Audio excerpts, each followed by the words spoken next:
Greetings, I'm David Daoud, Principal Analyst at Compliance Standards, and this is our IntelliTAD roundup on the ITAD sector evolution for the week ending August the 19th, 2025. So we've started evaluating the industry on a scale of 1 to 10 as where it stands at any given period, and rating this week's developments a solid 7 out of 10.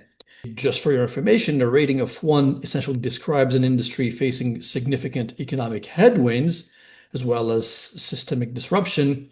At the other extreme, a 10 essentially depicts a sector at peak performance characterized by substantial and sustainable expansion. So the 7 out of 10 score reflects a decidedly positive week driven by tangible progress on multiple fronts, from policy and secondary markets to infrastructure, all of which strengthens essentially the industry's foundation and provides what we think is a positive outlook. Now, however, this momentum is tempered by many emerging competitive pressures and inherent risks that accompany this market maturation, and that's preventing a higher score.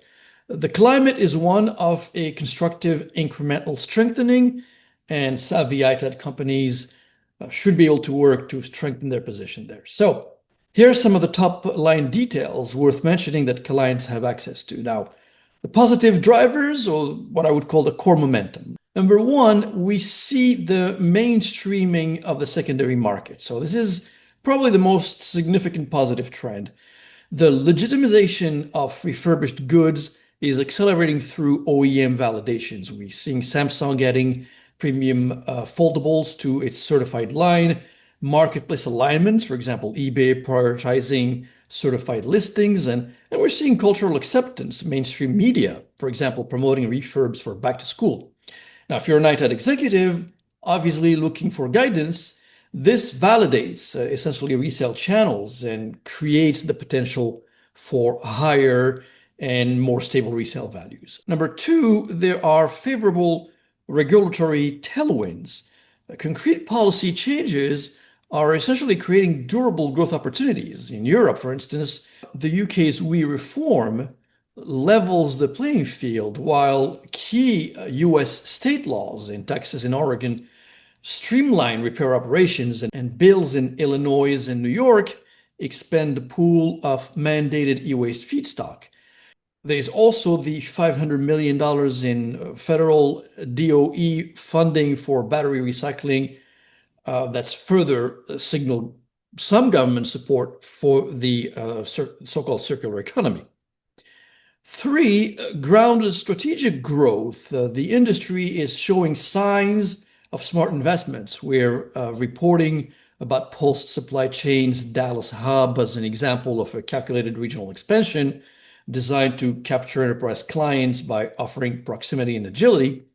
This combined with positive commodity upticks, gold, copper, and strong leading indicators like data center build-out, all of that points to a healthy operating environment.